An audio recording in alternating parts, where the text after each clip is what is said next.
Good morning, good afternoon and good evening. जो भी जिस समय लेक्चर देख रहा है, इससे पहले हमने दो लेक्चर्स देखे जहां हमने इंट्रोडक्शन चैप्टर को कंप्लीट किया, जहां हमने अकाउंटिंग की काफ़ी सारी थ्योरेटिकल टॉपिक्स को हमने वहां पे ख़त्म कर लिया।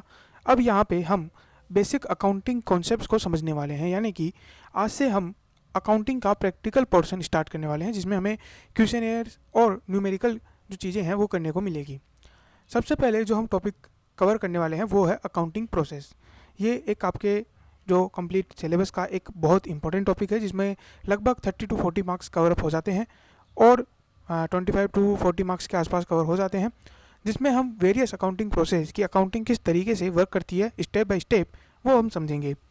मेनली अकाउंटिंग प्रोसेस में 6 स्टेप्स में मैंने इसको डिवाइड किया है और दूसरे जो चैप्टर्स हैं उनको भी यहाँ इंक्लूड करके इनको 6 चैप्टर में मैंने डिवाइड कर लिया है। अब समझते हैं कि ये 6 चैप्टर्स कौन कौन से हैं।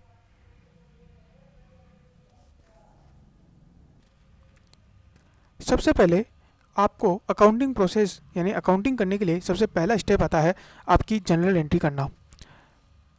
कोई आप टेंशन मत लीजिए, मैं इनको वन बाय वन धीरे धीरे जैसे जैसे हम चैप्टर में आगे बढ़ेंगे हम इनको समझाते जाएंगे, बट यहाँ पे आपको समझना है कि हम अकाउंटिंग प्रोसेस किस तरीके से करते हैं। तो सबसे पहले हम करते हैं general entry. Now general entry में क्या होता है, यहाँ कुछ नहीं होता, यहाँ सिंपली आपको उस ट्रांजैक्शन को रिकॉर्ड करने होते हैं। जो रूल्स है, जो रेगुलेशंस है, जो बताए जाते हैं उस अनुसार आपको जनरल एंट्री के अंदर उस ट्रांजैक्शन को रिकॉर्ड करना है। जैसे मैंने आपको मान लीजिए एक माल बेचा या मैंने आपको कोई गुड्स बेचा, तो उस सिचुएशन में आपको क्या करना है, केवल वो जो बेचने की एंट्री है, वो जो सेल की एंट्री है वो कंप्लीट करनी है, जिसे हम एंट्री बोलते हैं। उस ट्रांजेक्शन को आपको रिकॉर्ड करना है, खत्म। उसके बाद नेक्स्ट स्टेप आती है हमारी लेजर। लेजर का मतलब हो गया कि आपने जो एंट्री की है उसको एक समराइज फॉर्म में एक स्टेटमेंट में बनाना। जैसे मैंने अगर आपको मान लीजिए माल बेचा, तो यहाँ पे आपको करना क्या है, आपने यहाँ पे सेल्स का एक अकाउंट बनाया, सेल्स का एक लेजर बनाया और बताया कि आज इस पूरे दिन भर में कितने जो है माल बिका, पूरे साल भर में कितना माल बिका। इस तरीके से आप एक स्टेटमेंट बनाते हैं जो कि पूरा का पूरा रिकॉर्ड मेंटेन करता है, उसे हम बोलते हैं लेजर। इसमें भी आपको ज़्यादा जहाँ वो नहीं करना है, ज़्यादा जोर अभी नहीं देना है, हम इसे धीरे धीरे जब स्टेप बाय स्टेप उस चैप्टर में हम आएंगे और ज़्यादा इसको डिटेल में समझेंगे, बट यहाँ हम स्टेप बाय स्टेप समझते हैं कि स्टेप्स क्या क्या है। तो पहली स्टेप हो गया हमें ट्रांजेक्शन को रिकॉर्ड किया, दूसरी चीज़ हो गई हमने लेजर बनाया जिसको हमने समराइज किया।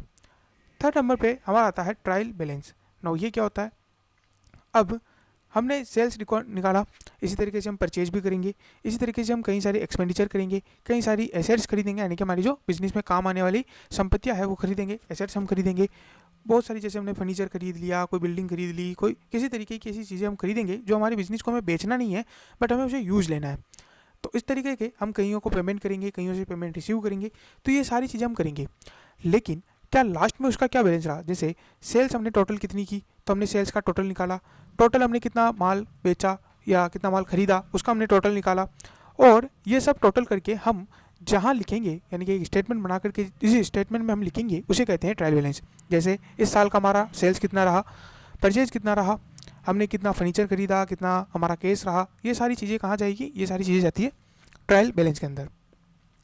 उसके बाद फोर्थ नंबर की स्टेप आती है, अगर कोई भी गलतियाँ हो गई हो पहली 3 स्टेप्स के अंदर, यानी जनरल एंट्री करते हुए या लेजर में या ट्रायल बैलेंस में अगर हमसे कोई गलती हो गई हो तो उस गलती को सुधारना, यानी कि रेक्टिफिकेशन ऑफ एरर। और फिफ्थ नंबर पे आता है फाइनल स्टेटमेंट बनाना। नाउ फाइनल स्टेटमेंट का मतलब क्या होता है, फाइनल स्टेटमेंट का मतलब हो गया कि आपके पास कितनी एसेट है, आपने कितने प्रॉफिट कमाए, इन सबको कैलकुलेट करना, और ये कैलकुलेट करने का जो स्टेटमेंट होता है वो कहलाते हैं फाइनेंशियल स्टेटमेंट। जैसे अगर आपका स्टेटमेंट बता रहा है कि आपने कितना प्रॉफिट कमाया या कितना लॉस है, तो वो कहलाता है प्रॉफिट एंड लॉस स्टेटमेंट। वहीं अगर आपका स्टेटमेंट ये बताता है कि आपके पास कितनी संपत्तियाँ है इस दिनांक को, इस डेट को, तो वो बताता है बैलेंस शीट। उस स्टेटमेंट को हम कह सकते हैं बैलेंस शीट। तो यह हमने देखा 5 स्टेप, जहां हमने सबसे पहले जनरल एंट्री की, उसके बाद उनको समराइज किया जिसको हम बोलते हैं लेजर। समराइज का हमने पूरा एक बैलेंस वगैरह निकाल के एक स्टेटमेंट बनाया जिसे हम बोलते हैं ट्रायल बैलेंस, जो हमें ये बताता है कि सेल कितना हुआ, लेजर परचेज कितना हुआ वगैरह वगैरह। उनमें अगर इन पूरे 3 स्टेप में कोई गलती हो गई हो तो हम उसे रेक्टिफिकेशन ऑफ एरर में निकालते हैं, जिसे हम बोलते हैं रेक्टिफिकेशन ऑफ एरर, जहाँ हम इन तीनों स्टेप्स की गलतियों को निकालते हैं। एंड फोर्थ नंबर पे हम निकालते हैं फाइनेंशियल स्टेटमेंट, जहां हम प्रॉफिट एंड लॉस कैलकुलेट करते हैं, साथ ही साथ हम निकालते हैं कि आपके पास कितनी एसेट्स है या कितनी लाइबिलिटीज़ है, आपको कितना पेमेंट करना है। ये चारों या ये पांचों स्टेप होने के बाद हमारी कंप्लीट अकाउंटिंग प्रोसेस हो जाती है ख़त्म। अब वन बाय वन इन्हें समझते हैं और आज का हमारा जो कॉन्सेप्ट रहेगा वो है जनरल एंट्रीज पे स्टार्ट। तो सबसे पहले समझते हैं कि जनरल एंट्रीज करते क्यों हैं या किस तरीके से हम करते हैं। तो सबसे पहले जब भी हम कोई ट्रांजेक्शन रिकॉर्ड करते हैं बुक्स के अंदर तो हम उसे बोलते हैं जनरल एंट्री या एंट्री, सिंपली हम बोल सकते हैं एंट्री। और क्योंकि हम जिस बुक में एंट्री करते हैं वो कहलाती है जनरल, इसलिए हम उसे बोल देते हैं जनरल एंट्री। हिंदी में अगर कोई इसका नाम जानना चाहे तो वो होता है रोज नामचा। ठीक है, तो ये हो गया हमारा हर ट्रांजेक्शन को हम रिकॉर्ड करते हैं, ये आपको समझ में आ गया। और जिस जो हम एंट्री करते हैं यानी कि ट्रांजेक्शन की एंट्री करते हैं उसे बोलते हैं जनरल एंट्री करना। और जिस बुक में हम वो एंट्री करते हैं उसे कहते हैं हम जर्नल। नो, ये चीज़ें हो गई। उसके बाद बात करते हैं कि इसकी कुछ कंडीशंस क्या क्या है या इसके हम डेफिनेशंस या इसके हम कैरेक्टरिस्टिक पढ़ते हैं। तो यहाँ पे आता है कि हर ट्रांजेक्शन को हम रिकॉर्ड करेंगे जनरल बुक में, उसको हम जो रिकॉर्ड करेंगे वो है क्रोनोलॉजिकल ऑर्डर में, यानी कि डेट वाइज हम उसको रिकॉर्ड करते जाएंगे। जैसे अगर आज 1 अप्रैल को कोई ट्रांजेक्शन हुआ तो पहले 1 अप्रैल को करेंगे, उसके बाद जैसे ही 2 अप्रैल आ जाएगी तो उस दिन के सारे ट्रांजेक्शन हम 2 अप्रैल की डेट में रिकॉर्ड करेंगे। ऐसा नहीं होगा कि हम उसे कभी 3 अप्रैल का ट्रांजेक्शन पहले रिकॉर्ड कर लिया, उसके बाद 1 अप्रैल का कर लिया, उसके बाद 10 अप्रैल का कर लिया, ऐसे नहीं, हम डेट वाइज उसको लिखते जाएंगे। इसके बाद आता है डबल एंट्री सिस्टम को फॉलो करना। नाउ जो भी हमें सीखना है वो है डबल एंट्री सिस्टम। नाउ अब हमें समझना होगा डबल एंट्री सिस्टम। इसे समझने के लिए हमें इसका बेसिक कॉन्सेप्ट समझना पड़ेगा। तो डबल एंट्री सिस्टम ये बोलता है कि जब भी आप कोई एंट्री करेंगे वो 2 जगह रिकॉर्ड होगी, यानी उसके 2 एस्पेक्ट्स होंगे, एक होता है डेबिट और एक होता है क्रेडिट। अब डबल एंट्री सिस्टम का मतलब क्या हुआ, जैसे मान लीजिए आपने एक ट्रांजेक्शन किया परचेज का, आपने माल को खरीदा, तो यहाँ पे हमेशा 2 एस्पेक्ट होंगे, 2 लेजर बनेंगे, 2 चीज़ें होगी। एक होगा आपका परचेज और दूसरा होगा आपका बैंक अकाउंट। ये दोनों इफेक्ट होंगे। आपको पता कैसे चलेगा कि कौन सा अकाउंट इफेक्ट हो रहा है, इसकी हम थोड़ी सी प्रैक्टिस करेंगे। बट यहाँ पे अगर आप समझे तो यहाँ पे हमेशा 2 अकाउंट को इफेक्ट डाला जाएगा, 2 एस्पेक्ट में इफेक्ट डाला जाएगा, है ना। तो ये 2 डायमेंशन में हम अकाउंटिंग करेंगे, यानी कि 2 हमारे पास एस्पेक्ट होंगे, 2 पिलर होंगे और दोनों जो साइड होंगी वो दोनों साइड बराबर होनी चाहिए। यानी अगर हमने जैसे मान लीजिए 5,000 की परचेज की है या 5,000 का माल खरीदा है तो परचेज साइड में भी हम लिखेंगे 5,000 और बैंक साइड में भी हम लिखेंगे 5,000। अब ये इस तरीके से किया जाएगा। अब दूसरी बात कि जब हम डेबिट और क्रेडिट करेंगे तो यहाँ पे हमें सबसे पहले काम होता है कि अकाउंट को आइडेंटिफाई करना, यानी हमें कौन से अकाउंट में डालना है। एक हमने परचेज अकाउंट आइडेंटिफाई किया और दूसरा हमने बैंक अकाउंट आइडेंटिफाई किया। और दूसरी चीज़ आती है कि हमें यह आइडेंटिफाई करना पड़ेगा कि बैंक हमें किसको डेबिट करना है और किसे क्रेडिट करना है। अब जब हम समझने वाले हैं कि हमें किसे डेबिट करना है और किसे क्रेडिट, तो ये हमें समझना होगा और ये हम समझेंगे कुछ रूल्स और रेगुलेशंस की वजह से कि क्या रूल है जिससे हम डेबिट करें और क्या रूल है जिससे हम क्रेडिट करें किसी ट्रांजैक्शन को। तो समझते हैं इसको आगे की नोट्स में।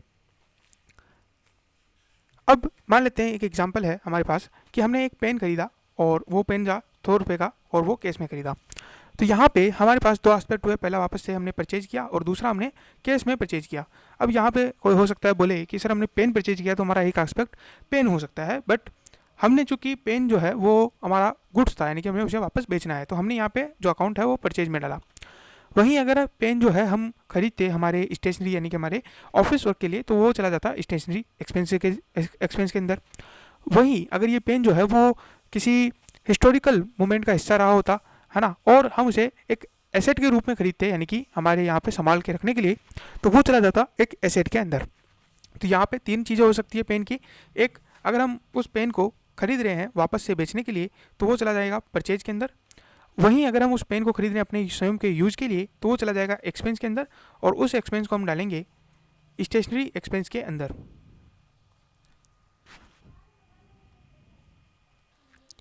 वहीं अगर हमने ये जो पेन है वो मान लीजिए एक एसेट के रूप में खरीदा 1,00,000 1.5 लाख रुपए का, तो वहाँ पे क्योंकि हमने मटेरियलिटी कॉन्सेप्ट समझा था, अब हमारी पेन एसेट हो सकती है, हो सकता है ये हमें 1 से ज़्यादा साल तक यूज भी आए, हमने ऐसा पेन खरीदा है, बट लेकिन फिर भी क्योंकि वो पेन बहुत कम अमाउंट का है, 100 रुपये का है, जो कि हमारे इतने बड़े बिजनेस के लिए बहुत छोटा अमाउंट है, तो ऐसे में हम उसे एसेट के रूप में रिकॉर्ड नहीं कर सकते। चलिए हम मान लेते हैं जैसे पेन की बजाय हम कैलकुलेटर ले सकते हैं, बट ऐसे चीज़ें जो कि एसेट के रूप में हम यूज ले सकते हैं, बट हम उसे एसेट में रिकॉर्ड नहीं करेंगे ड्यू टू मटेरियलिटी कॉन्सेप्ट। ये हमने पिछले वाले थ्योरेटिकल चैप्टर में पढ़ा था। अब यहाँ पे हम उस पेन को, अगर हमने मान लीजिए किसी 1 लाख का पेन खरीदा है, अब वहाँ मटेरियलिटी कॉन्सेप्ट लगेगा तो वहाँ पे 1 लाख का पेन हो गया, अब वो हमारी एसेट हो गई, बिजनेस में यूज आ रही है तब भी ठीक है। और अगर हमने मान लीजिए उस एसेट को ऐसे ही डेकोरेटिव पर्पज़ के लिए भी लगा रखा है, तब भी हम उसे एसेट में ही रखेंगे, क्योंकि वो हमारी बिजनेस की एसेट है, हमारी पर्सनल एसेट नहीं है। तो यहाँ पे जब हम एसेट के रूप में खरीदेंगे तो वो हमारा एसेट चला जाएगा। अब यहाँ पे ये 3 एस्पेक्ट हो गए, हमें समझना होगा कि हम वहाँ पे किस एस्पेक्ट को ले, यानी कि हम परचेज ले, स्टेशनरी ले, या कोई एसेट के रूप में ले। अब ये समझने के लिए हमें उस ट्रांजेक्शन को थोड़ा सा डिटेल में समझना पड़ेगा, लेकिन चूंकि आपके वहाँ पे दिया हुआ नहीं आएगा, तो यहाँ पे अगर हम मान लीजिए परचेज लिखा हुआ आ रहा है, और तो आपको थोड़ा बहुत समझना पड़ेगा। जैसे अगर मान लीजिए परचेज ए पेन की बजाय हमने यहाँ लिखा होता परचेज ए फर्नीचर ऑफ ₹10,000, तो आपको यहाँ पे इसे एसेट के अंदर लेके जाना था। वहीं अगर आपने जैसे परचेज ए पेन किया है, तो यहाँ हम समझ सकते हैं कि ये जो पेन है वो स्टेशनरी एक्सपेंसेज के अंदर जाएगा, न कि ये माल के अंदर है। बट यहाँ पे अगर यहाँ लिखा होता परचेज गुड्स, ठीक है, तो वहाँ पे ये जो चीज़ है वो परचेज अकाउंट के अंदर चली जाती। तो हमें ये समझना पड़ेगा, और ये हम प्रैक्टिस के थ्रू ही समझ सकते हैं। वही दूसरी चीज़ कि यहाँ पे हमें कौन सी चीज़ डेबिट करनी है और कौन सी चीज़ क्रेडिट, ये हमें रूल्स बताएंगे जो हम डिस्कस करेंगे लेटर ऑन। बट सबसे पहले प्रैक्टिस के थ्रू हम समझते हैं कि कौन से अकाउंट को हमें इफेक्ट में डालना है। तो चलिए समझते हैं। यहाँ पे मैंने कुछ ट्रांजेक्शन्स लिए हुए हैं जो कि आपको बताने हेल्प करेंगे कि आपका कौन सा अकाउंट को इफेक्ट में डालना है। सबसे पहला ट्रांजेक्शन है कि mister A introduced capital of ₹4 lakh through bank.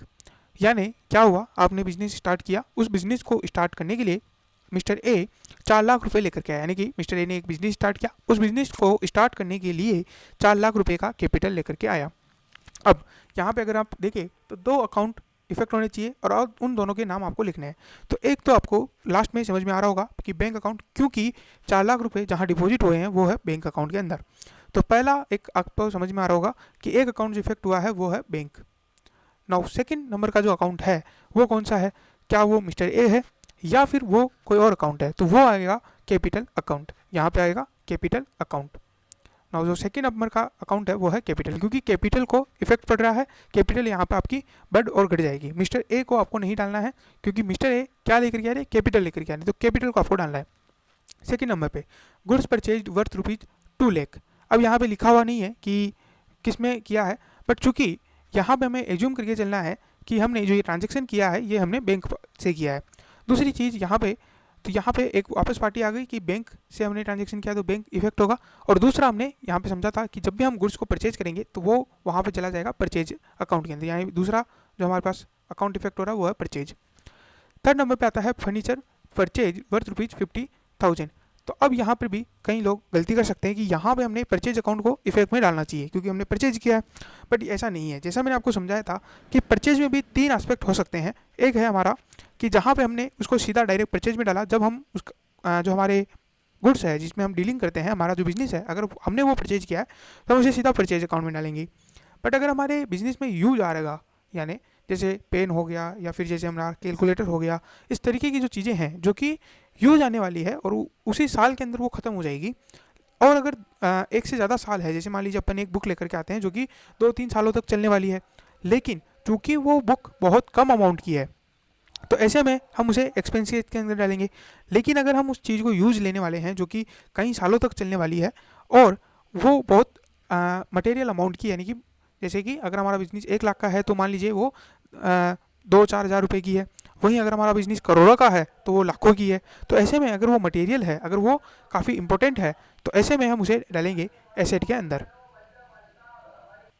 तो यहाँ पे हमने देखा कि हमने कब परचेज में डालना चाहिए, कब एक्सपेंस में, और कब जो है एसेट के अंदर। तो यहाँ पे हमने चूँकि फर्नीचर परचेज किया है, अब ये फर्नीचर जो है हमें लॉन्ग टर्म यूज होने वाला है, और 50,000 का अगर हमने परचेज किया तो ये हमें मटेरियल दिख रहा है, थोड़ा बहुत इंपॉर्टेंट भी दिख रहा है। तो यहाँ पे हम एक अकाउंट जो इफेक्ट रहेंगे वो है फर्नीचर, और दूसरा अकाउंट जो हमारा इफेक्ट होगा वो है बैंक अकाउंट, क्योंकि पेमेंट जो है हमने बैंक से ही किया होगा। दूसरी बात आता है कि goods sold to Ram worth ₹1,50,000। अब यहाँ पे आपका डाउट हो सकता है कि सर जो कि हमने गुड्स बेचा है, सोल्ड किया है, तो एक अकाउंट तो हमें समझ में आ रहा है वो है सेल्स अकाउंट, ठीक है। नाउ दूसरा अकाउंट हम क्या इफेक्ट करें, क्योंकि हमने माल बेचा है तो यहाँ पे हमने क्या बैंक में पैसा रिसीव किया होगा, या फिर हमने किस तरीके से हम इसको दूसरे अकाउंट को इफेक्ट डालें। तो यहाँ पे देखिए, जब भी इस तरीके का कोई ट्रांजेक्शन या जनरल एंट्रीज आती है तो रियल लाइफ में तो आपको पता चल जाएगा कि हमने राम को माल बेचा है तो हमें पैसा मिला है, या राम ने उधार में माल खरीदा है, ठीक है। बट जब भी बुक्स में ऐसी एंट्री आती है जहाँ पे आपको दिया हुआ नहीं है फ्रॉम बैंक या कुछ ऐसा दिया हुआ नहीं है, क्वेश्चन साइलेंट है, तब हमें मानना है क्योंकि नाम दिया हुआ है, ठीक है, नाम दिया हुआ है, किसी का नेम दिया हुआ है, तो यहाँ पे जो माल है वो उधार खरीदा होगा। और यही मानते हुए हमें दूसरा अकाउंट जो इफेक्ट करना है वो है राम का अकाउंट। वहीं अगर यहाँ लिखा होता है 1,50,000, है ना, थ्रू बैंक, ठीक है, या फ्रॉम केस, ठीक है, इस तरीके का हमें हिंट दे दिया जाता है कि हमने बैंक से पेमेंट किया है या केस में पेमेंट किया है, किस तरीके से है, तो फिर हमें यहाँ पे राम अकाउंट को इफेक्ट में डाल करके केस या बैंक अकाउंट को इफेक्ट में डालना था। उसके बाद आता है वेजेज पेड टू वर्कर्स 20,000। तो यहाँ पर भी सिमिलरली हम डाल देते हैं वेजेज, चूँकि हमारा एक एक्सपेंडिचर है वो वेजेज में आ जाएगा, और दूसरा हमने पे किया है, यानी कि यहाँ पर भी हम बैंक में डाल सकते हैं। हो सकता है हमने वेजेज केस में किया हो तो हम केस अकाउंट भी डाल सकते हैं। उसके बाद है mister A had taken inventory worth ₹75,000, जो कि जिसकी कॉस्ट थी 50,000, वो लेके चला गया। मिस्टर ए कौन है? जो कि बिजनेसमैन है, जो कि इस धंधे को चला रहा है, इस बिजनेस को चला रहा है। उसने 50,000 रुपये की कॉस्टिंग का जो गुड है या जो इन्वेंट्री है, यानी कि जो माल हमारे पास रखा हुआ था, वो अपने घर लेकर के चला गया पर्सनल यूज के लिए। तो पहला अकाउंट जो यहाँ पे इफेक्ट में जाएगा वो है कैपिटल अकाउंट, क्योंकि यहाँ पे जो कैपिटल है वो कम हो रही है, ठीक है। यहाँ पे जो पहला अकाउंट है वो कैपिटल अकाउंट जाएगा। आप इसे चाहे तो ड्राइंग के अंदर भी डाल सकते हैं, जो कि ड्राइंग भी क्या होती है, कैपिटल से ही रिड्यूस होकर के दिखाई जाती है। तो यहाँ पे एक हो गया, या तो आप कैपिटल अकाउंट को डाल दो या फिर ड्राइंग अकाउंट को इफेक्ट में डालो, क्योंकि मिस्टर ए अपना पैसा वापस से निकाल रहा है, चाहे वो किसी भी फॉर्म में निकाले, चाहे वो पैसा निकाले या अपने माल निकाले, तो यहाँ पे पैसा तो निकाल रहा है, तो वो चला जाएगा ड्राइंग के अंदर। सेकेंड नंबर पर चीज़ आती है वो है कौन से अकाउंट को हम इफेक्ट में डालें, क्योंकि हमने यहाँ पे माल खरीदा, तो यहाँ पे जो माल जो है क्या हमने सेल किया है? Of course not. तो यहाँ पे जो अकाउंट इफेक्ट में जाएगा वो है परचेज ही वापस से। तो कैपिटल और यहाँ वापस से सेकंड नंबर पे अकाउंट जो है वो परचेज आएगा।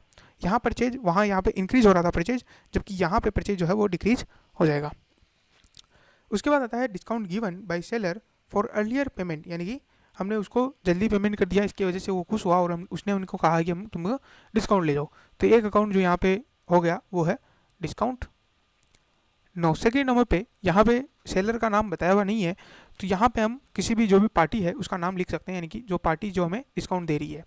बट अगर वो वहाँ पे लिखा होता इन केस, यानी कि आपने अर्लियर पेमेंट किया, तो ऑफकोर्स वहाँ पे जो है पेमेंट जो है वो केस में मिलेगा। जैसे मान लीजिए आपको एस लिमिटेड या एस को पेमेंट करना था 1,05,000 का, अब वो जो पेमेंट था वो करना था आपको 1 महीने बाद, बट आपके पास आज ही पैसा आ गया और आप जा करके 1 लाख रुपये का पेमेंट कराते हो और 5,000 रुपये वो आपको डिस्काउंट देता है।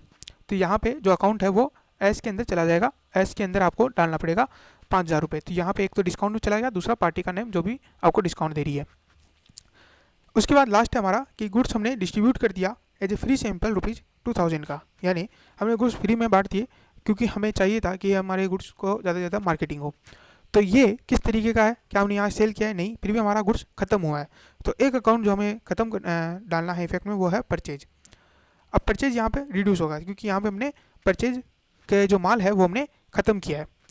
लेकिन दूसरा अकाउंट जो हमें इफेक्ट में डालना है वो कौन सा अकाउंट होगा? वो अकाउंट होगा एडवर्टाइजमेंट। कैसे सर? क्योंकि एडवर्टाइजमेंट के अंदर हमने एक्सपेंडिचर किया है, हमने उस माल को जो बांटा है वो हमने ऐसे ही नहीं बांटा है, हमने उसको कुछ पर्पज़ के लिए बांटा है, और वो पर्पज़ हमारा क्या है? वो है हमारा एडवर्टाइजमेंट करना, यानी लोगों में हमारे जो प्रोडक्ट है उसकी अवेयरनेस को बढ़ाना। तो यहाँ पे जो सेकेंड अकाउंट इफेक्ट में जाएगा वो है एडवर्टाइजमेंट। तो इस तरीके से 2 अकाउंट इफेक्ट में चले जाएंगे। यहाँ हमने देख लिए कि कौन कौन से अकाउंट इफेक्ट होते हैं, उनको हम किस तरीके से आइडेंटिफाई करते हैं। अब जैसे जैसे आप इसमें प्रैक्टिस करोगे, जैसे जैसे आप जनरल एंट्रीज करोगे, आपको और धीरे धीरे ये चीज़ें समझ में आने लग जाएगी कि आपको कौन से अकाउंट को इफेक्ट में डालना है, कौन से को नहीं।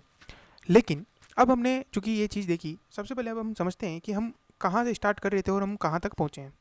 हमने स्टार्ट किया था जनरल एंट्रीज करने से, यानी हम समझ रहे थे कि हमें जनरल एंट्रीज करना है। तो यहाँ मैं 1 मिनट थोड़ा साइड में लिख लेता हूँ।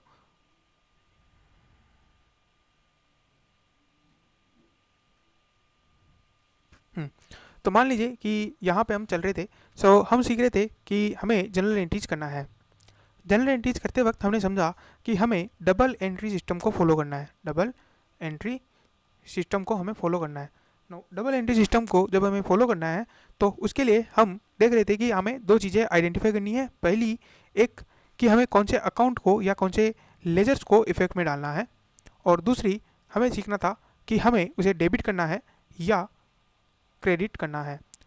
अब यहाँ पे हमें किस अकाउंट को या किस लेजर को इफेक्ट में डालना है वो अभी हमने सीखा कि आपको कौन सा अकाउंट को आइडेंटिफाई करके किस अकाउंट को जो है इफेक्ट में डालना है। लेकिन अब हम सीखेंगे कि आपको किसे डेबिट करना चाहिए और किसे क्रेडिट करना चाहिए, किस अकाउंट को आप डेबिट करें और किसको क्रेडिट करें।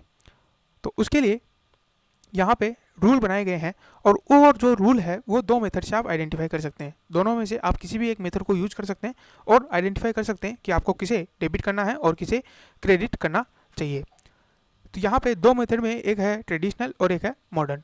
नाउ ट्रेडिशनल मेथड की अगर हम बात करें जो हमें बताता है कि आपको किसे अकाउंट को डेबिट करें और किसे क्रेडिट, तो वो ट्रेडिशनल में सबसे पहले उसने कहा कि आप जितने भी अकाउंट है यानी purchase account, sales account, cash, bank, ठीक है, वेजेज, डिस्काउंट, ये सारे जो हमने पिछले वाले वीडियो में देखे थे एडवर्टाइजमेंट, इन सबको आप तीन कैटेगरीज में डिवाइड कर लीजिए। एक है हमारा रियल कैटेगरी यानी कि रियल अकाउंट, दूसरा है नॉमिनल अकाउंट और तीसरा है पर्सनल अकाउंट। वापस से आपको जितने भी ये सारे ट्रांजेक्शन्स मिलते हैं उनमें जो भी अकाउंट इफेक्ट हो रहे हैं उनको आपको करना है तीन कैटेगरीज में डिवाइड। पहला है रियल अकाउंट, दूसरा है नॉमिनल और तीसरा है पर्सनल। अब इनका क्राइटेरिया क्या रहेगा कि आपको किस तरीके से इन्हें डिवाइड करना है, यानी कि रियल में कौन जाएगा, नॉमिनल में कौन जाएगा और पर्सनल में कौन जाएगा। तो रियल में वो सारे अकाउंट चले जाएंगे जो एसेट से रिलेटेड थे। जैसे हमने पिछले वाले ट्रांजेक्शन में देखे थे, हमारा जो फर्नीचर था वो हमारा एसेट था, तो ये चला जाएगा रियल अकाउंट के अंदर। इसी तरीके से अगर हम कोई भी और एसेट खरीदते हैं तो वो भी हमारे रियल अकाउंट के अंदर चली जाएगी। सेकेंड नंबर पे आता है नॉमिनल। नॉमिनल अकाउंट में जितने भी एक्सपेंसेज और इनकम है वो सब चले जाएंगे, चाहे वो एक्सपेंडिचर कैसा भी हो, चाहे वो इनकम कैसी भी हो, बट अगर वो हमारे प्रॉफिट और लॉस को इफेक्ट करेगा तो वो जाएगा नॉमिनल अकाउंट में। जैसे परचेज हुआ, सेल्स हुआ, इस तरीके के जितने भी अकाउंट है, यानी कि परचेज हुआ, सेल हुआ, वेजेज हुआ, ठीक है, डिस्काउंट गिवन हुआ या डिस्काउंट जो रिसीव्ड है, यानी कि हमारे लिए तो डिस्काउंट उसके लिए तो डिस्काउंट गिवन है बट हमारे लिए डिस्काउंट रिसीव्ड है, तो ये हमारी इनकम हुई। तो ये जितने भी इनकम और एक्सपेंडिचर के अकाउंट है वो चले जाएंगे नॉमिनल अकाउंट में, क्योंकि ये हमारे प्रॉफिट और लॉस को बढ़ा घटा रहे हैं। तो ये आपको ध्यान रखना है। थर्ड नंबर पर आता है पर्सनल। पर्सनल के अंदर है कि जो भी रिलेटेड टू एक पर्सन है, ऑर्गेनाइजेशन है, तो वो चले जाएंगे पर्सनल अकाउंट के अंदर। जैसे कैपिटल रिलेटेड है टू मिस्टर ए, तो यहाँ पे कैपिटल चली जाएगी पर्सनल के अंदर। बैंक, चूँकि बैंक भी एक पर्सनल अकाउंट है, एक ऑर्गेनाइजेशन का अकाउंट है, तो बैंक भी चला जाएगा पर्सनल के अंदर। इसके अलावा जो राम को हमने उधार माल बेचा था तो वो चला जाएगा पर्सनल के अंदर। इसके अलावा अगर हम पिछले वाले में जाए और देखें तो यहाँ पे चला जाएगा जो हमने पार्टी का नाम लिखा था जिससे हमें डिस्काउंट मिला था, तो वो भी चला जाएगा पर्सनल अकाउंट के अंदर। तो ये जितने भी अकाउंट है ये सारे पर्सनल अकाउंट के अंदर, जहाँ एक पर्सनल व्यक्ति का नाम और या एक ऑर्गेनाइजेशन का नाम है वो सारे चले जाएंगे पर्सनल के अंदर। अब इन तीन के अंदर जब आप कैटेगराइज कर लो, रियल, नॉमिनल और पर्सनल, उसके बाद आता है रूल कि आपको किसे डेबिट करना है और किसे क्रेडिट करना है। तो रियल अकाउंट में अगर आपके पास है कोई भी रियल अकाउंट, यानी कि मान लीजिए फर्नीचर ही अगर हमने देखा, तो अगर मान लीजिए ये फर्नीचर है, तो ये जो फर्नीचर है ये हमारा रियल अकाउंट है। अब इसे आपको कब डेबिट करना है और कब क्रेडिट करना है ये समझाता है ये रूल।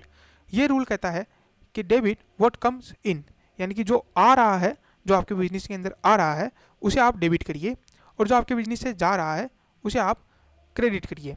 अब जब आप फर्नीचर परचेज करते हैं, यानी किसी से मान लीजिए फर्नीचर लेकर के आते हैं, फर्नीचर परचेज करते हैं, तो आपके बिजनेस में फर्नीचर आ रहा है कि जा रहा है, फर्नीचर आता है।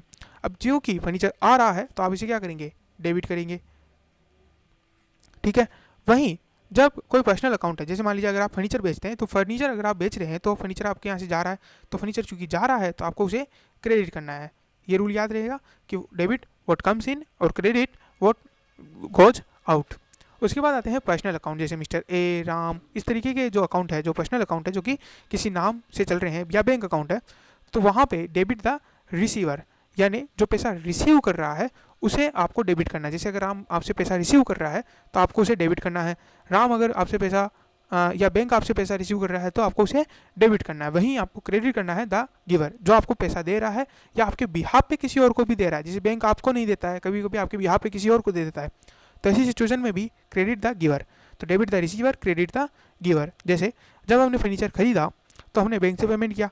अब बैंक से पेमेंट जब हमने किया है तो बैंक ने आपके बिहाफ पे किसी और को पेमेंट किया है, तो बैंक ने जो आपके लिए बैंक क्या हुआ, बैंक हुआ गिवर, तो बैंक को क्या करेंगे, क्रेडिट करेंगे। तो यहाँ पे फर्नीचर हो गया डेबिट और बैंक हो गया क्रेडिट, तो दोनों पक्ष हो गए, यानी डबल एंट्री सिस्टम हो गया फॉलो हमारा, एक हो गया डेबिट, एक हो गया क्रेडिट, डेबिट हो गया फर्नीचर, क्रेडिट हो गया बैंक। इस तरीके से आपको आइडेंटिफाई करना है कि फर्नीचर कौन सा अकाउंट है। आपने आइडेंटिफाई किया फर्नीचर रियल अकाउंट है।